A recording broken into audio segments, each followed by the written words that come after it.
human potential is so high. The energy that we have is so high. Even if you put a little bit of your energy into nature or into something that makes the world feel better, it is possible to heal ecosystems. But I think there's something really important. In order to heal, you have to get to the source of the problem. I think you have to just make that choice with yourself. What is your level of comfort in terms of, I know I'm doing the best that I can. I know I've made the choices that are really important to me. Hi everyone, I'm Camilo Torres, and welcome again to Flow Community Podcast.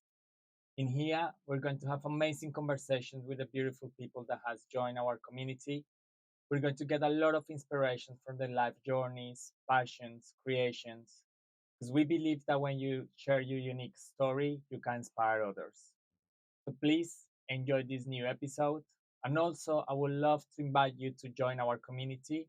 And if you would like to be part of this podcast, please go to our website, flowwithcommunity.com. Thank you. So please welcome Aurelie. Hi, Aurelie. Hi. Thank you so much for being part of this podcast, for joining the community. Thank you for having me. No, it's my pleasure. And thank you for having this amazing. I mean, I've been following you in social media and your life. We met in an awards last year, and you won with Osmos, which is your company.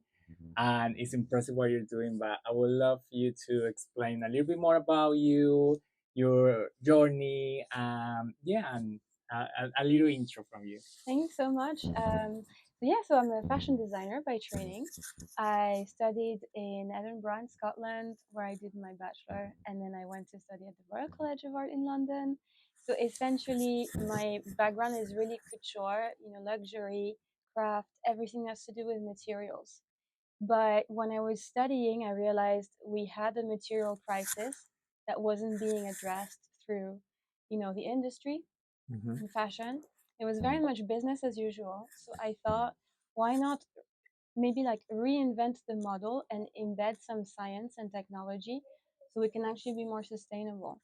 So I had to like add another hat to my fashion hat, and I became what we call a bio designer. So someone who would work with science and living organisms and fashion. Wow. So that's the background. That's where I actually came to make Osmos, the studio that I work with, which is actually focusing on mycelium, the roots of mushrooms, to grow leather, to grow interior products, and just design things. How nice. And how could like you as a fashion designer recognize the industry's issues? I think for the fast fashion and materials, and like I think now fashion designers and fashion brands are very aware about that. So yeah, Yeah, thank you for doing all that project. thank you so much. And how was your journey? I mean, you explain a little bit from fashion designer to found your company. Where you're French, right? Yeah.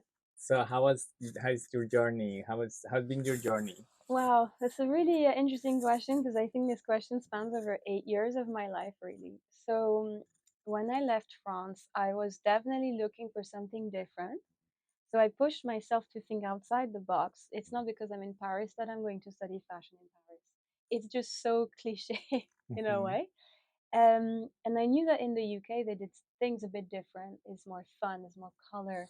Mhm. Like I mean Alexander McQueen and so many designers, and Vivienne Westwood, which I really admired how their work has almost an activist. There is a message behind what they did. Even if Alexander McQueen is about beauty, it's about nature, it's about bridging all these things together. And so I think my journey, I never anticipated to become a CEO or a founder. I think that I had in mind, yes, ideally, I'd like to have my own fashion brand. But then I think that this idea of having a fashion brand, I questioned it so much when I thought, Mhm. we don't need another of me. Like, the industry does not need another designer making more stuff.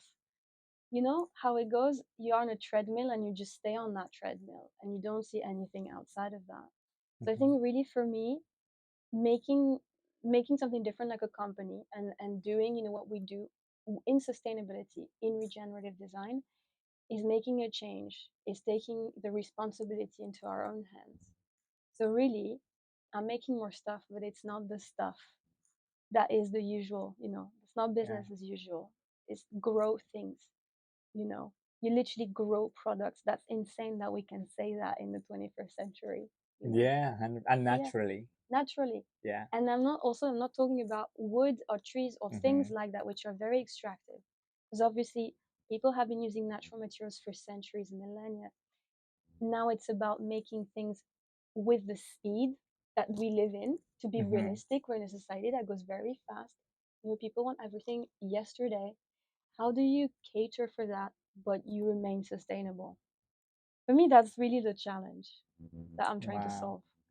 So nice. And I love that you were out of the box Yeah. slash comfort zone that from Paris. Yes, of course, like everybody thinks like, hello, Paris Mm. is the capital of fashion, and came here and also well start doing well in product, right? You're a Yeah. product developer. So nice. Yeah. Amazing. I love that story. So how is been your connection with nature? Why like okay, we all know that we need to look after our planet. This planet has given us a lot. But how did you start that journey in terms of recognizing the issue that we're having at the moment? I think that's a very interesting question, which probably came about in my journey of deconstructing my background entirely. So, as I said, my background is French. I lived in Paris for 20 years. I didn't have, a second home or holiday homes or anything like that when I was growing up. So, my world was just a city, it was just buildings, and it was just concrete everywhere. Mm-hmm. So, I think because I was so deprived of the access to nature that a lot of us take for granted, I have to add. Mm-hmm. Um, I started thinking, well, my relationship with nature is broken because I was in an urban environment for so long. And if it's broken, how can I really understand being a regenerative designer? Do you know what I mean? Yeah. How what makes you think that your relationship with nature was broken? I think even not even broken, probably unexist. Like it just did not exist. It wasn't even there. Okay. I didn't even know what it is like to have relation to nature. Do you have any like life experience that makes you like wake up I think as that's a very good question. Yes, I think so. My mom is from Mauritius, and I think that I started thinking what it must be like to live in a tiny ecosystem of an island.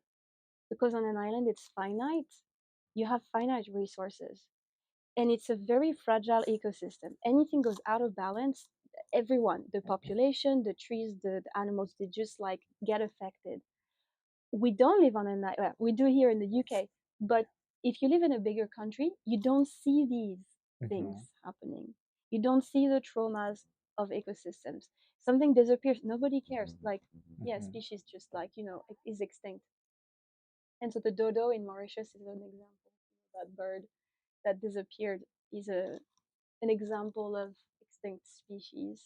Wow, okay. And when that bird died because it was hunted by colonizers on the island, trees died, lots of things died.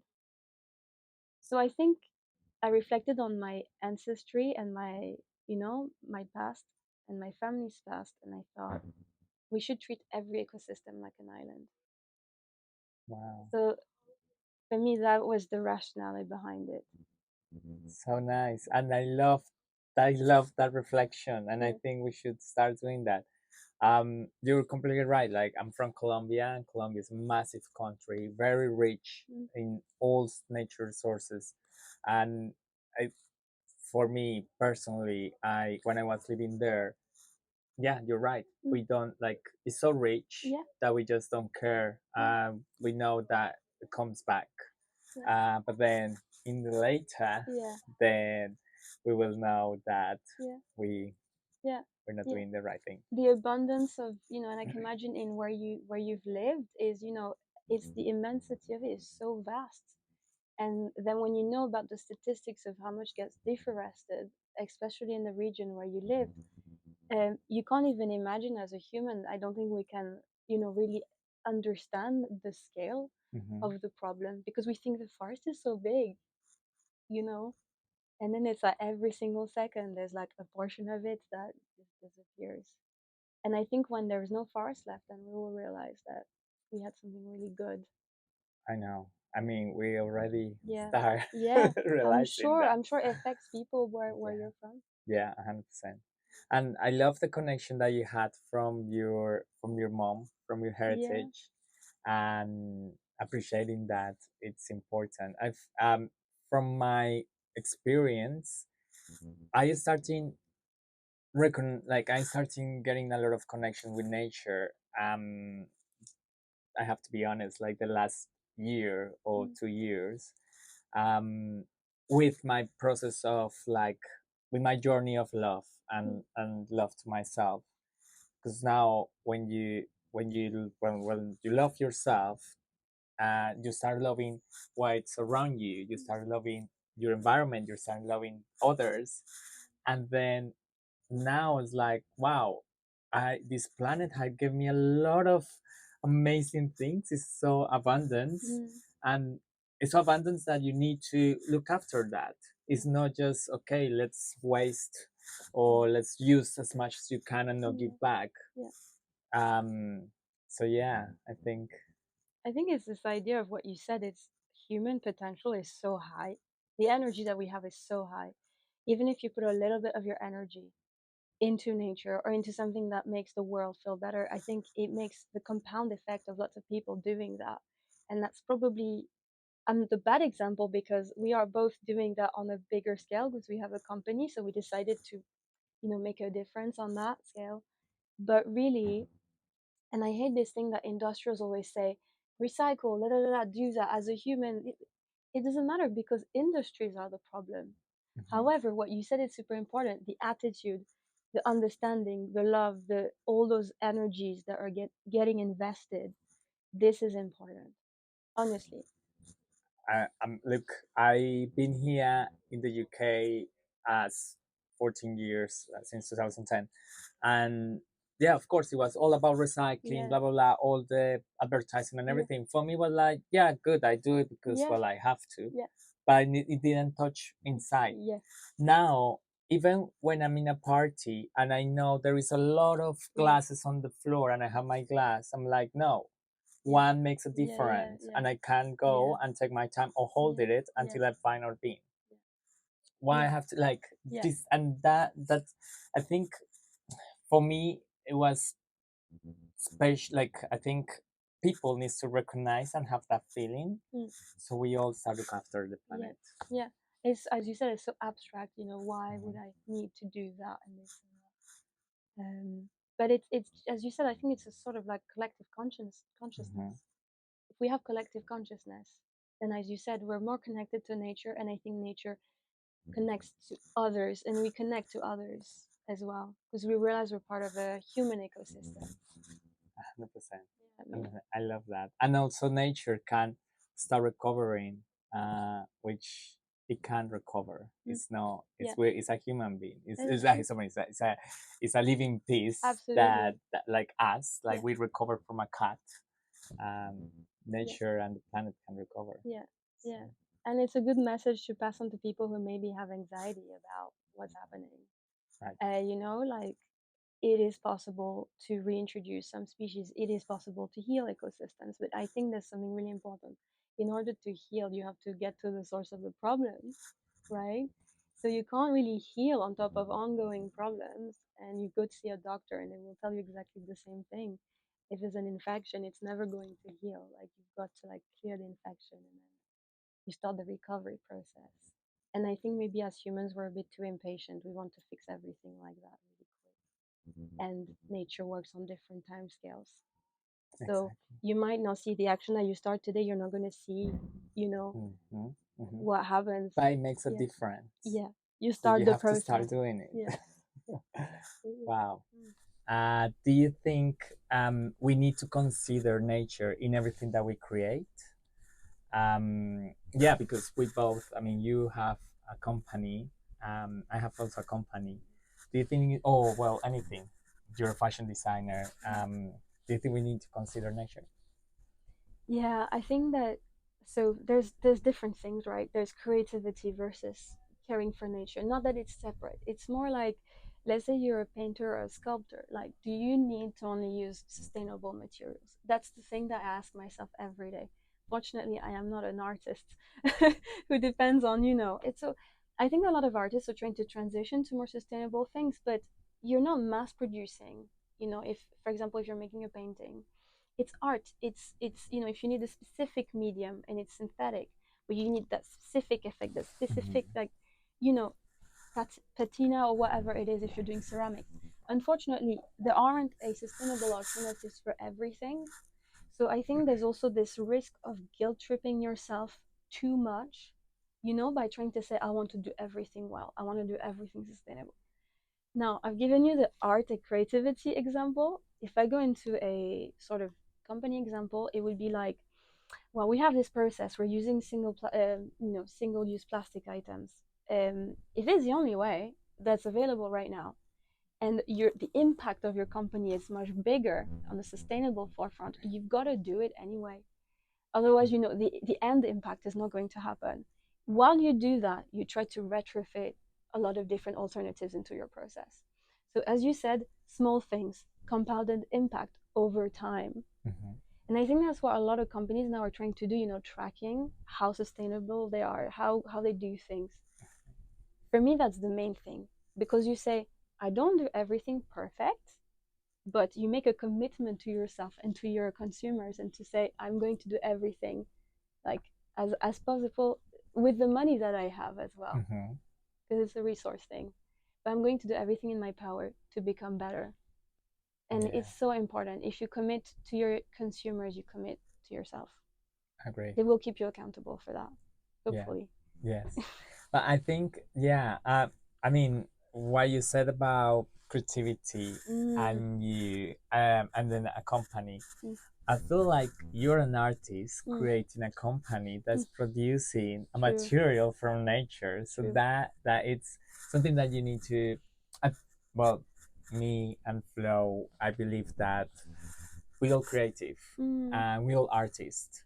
Whatever we create is a piece of art, mm, and we need to be proud about that. And anyway, so yeah, you're right about like sometimes, I mean, sometimes we thinking about nature and be sustainable mm, in something that we create, sometimes it's not possible yeah, because of the resources yeah, and the modern world that we live. yeah, yeah. um but then, yeah, as you said, like in a company or whatever you create, if you Mm, start doing a little step, yeah, that little step will make a change, yeah, will make a difference. yeah.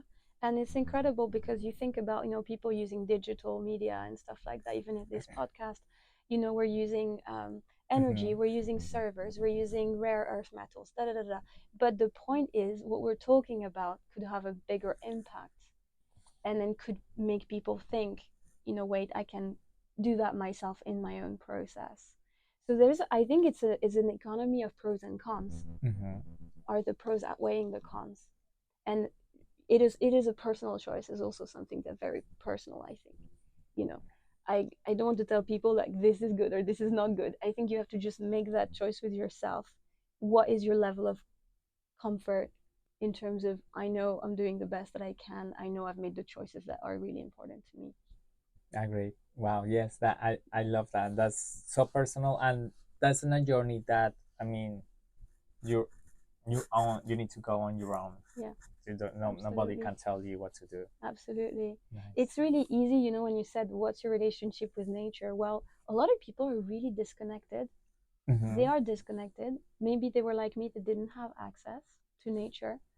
But that's not why I would be like, oh my God, like you need to go and get out and go to a park and hug some trees.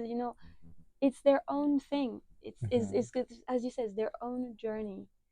Yeah, and I think for me personally, I live in an apartment in central London, Yeah, which I love. yeah. But connecting like my person, and as you said, everything is personal, Mm-hmm. and I connect with nature, looking at the sky, like looking at the sun, Mm-hmm. looking at the birds, Yeah.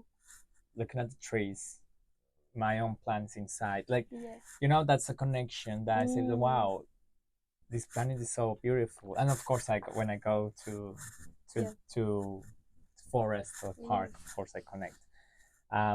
But it's all very personal. And if you want to connect, you connect. If you don't, Yeah. then the apartment could be concrete Yeah. and see only the concrete, Yeah. no see the sky. The sky Yeah. is also nature. Yeah.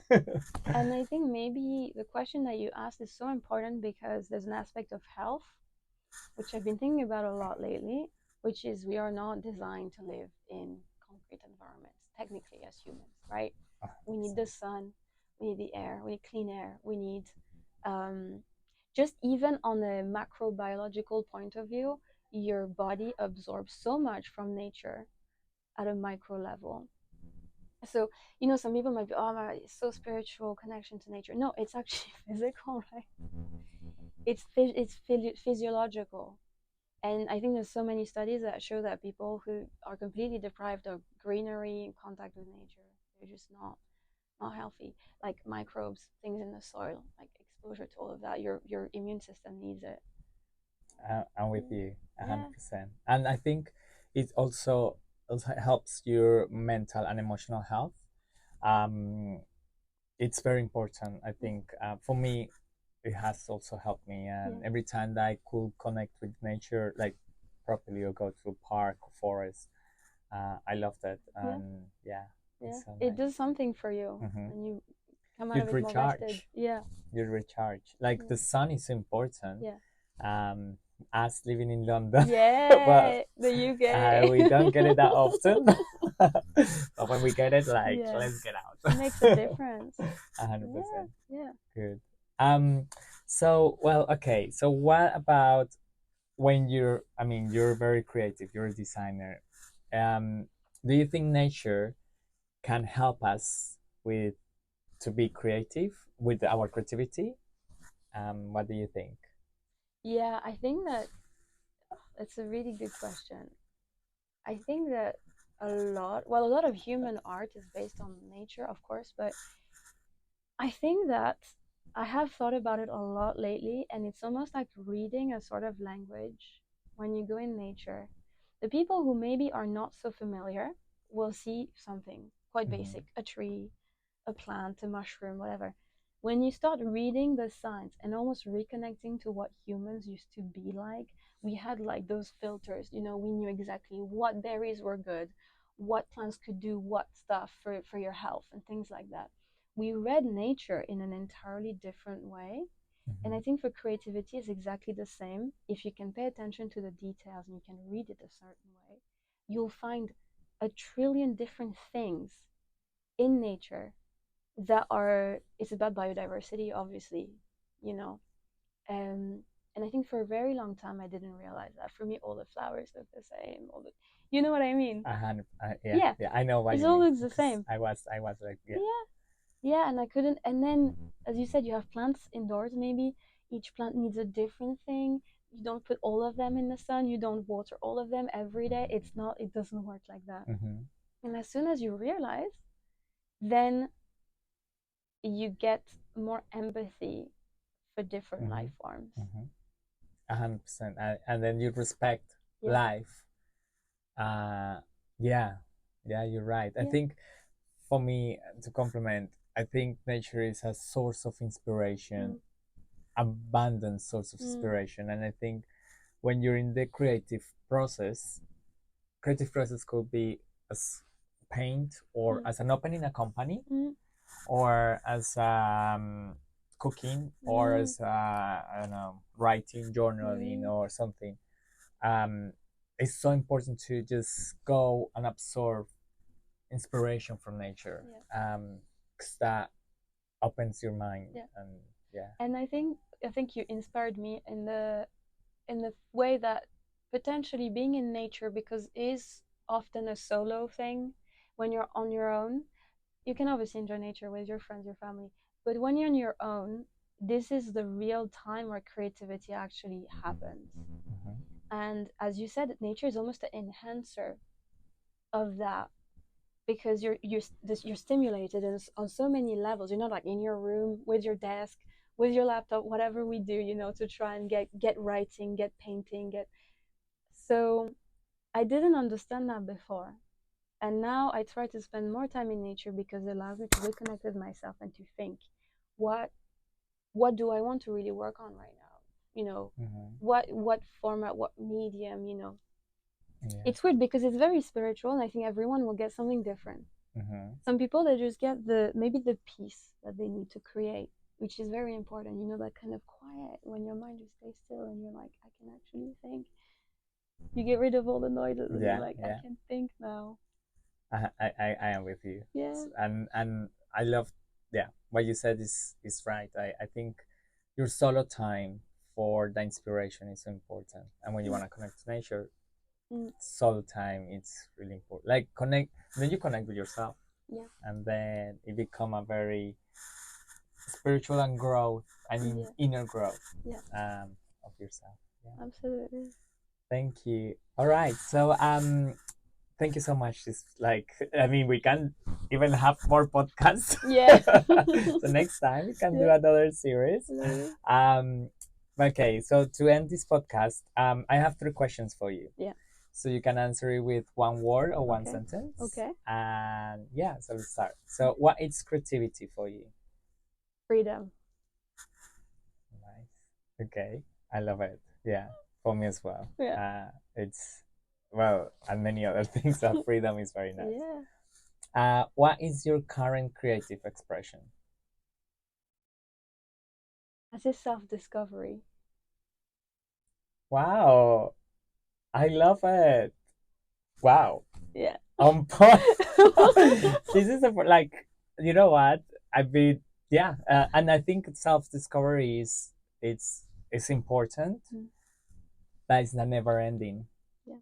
And you will, it's like this internal growth that is until till we go, we finish. Yeah, we're creating ourselves in perpetuation. Yeah, 100%. Love it. Okay. And what is flow for you? Flow as the word. That's a very interesting one. I think flow is quiet. My tummy is going. Flow is a peace of mind, stillness almost. It's weird because stillness and flow can be contradictory, because flow suggests almost movement. But for me, flow is still. Flow is stillness. When I'm still, I'm in my flow. Ah, interesting. Yeah. Okay, 100%. I love it. Oh, well, okay, and then to end, how people can find you, like in terms of your website and your products, where can people find you? We are online, so you can check our website, osmostudio.co.uk, or you can go on Instagram, osmos_labs, if you're interested in mushrooms and mycelium and everything nature related. Super. Right. Thank you so much for this amazing podcast. Thank you for having me. It was lovely. Thank you so much, everyone, for listening. Thank you. Thank you. Bye.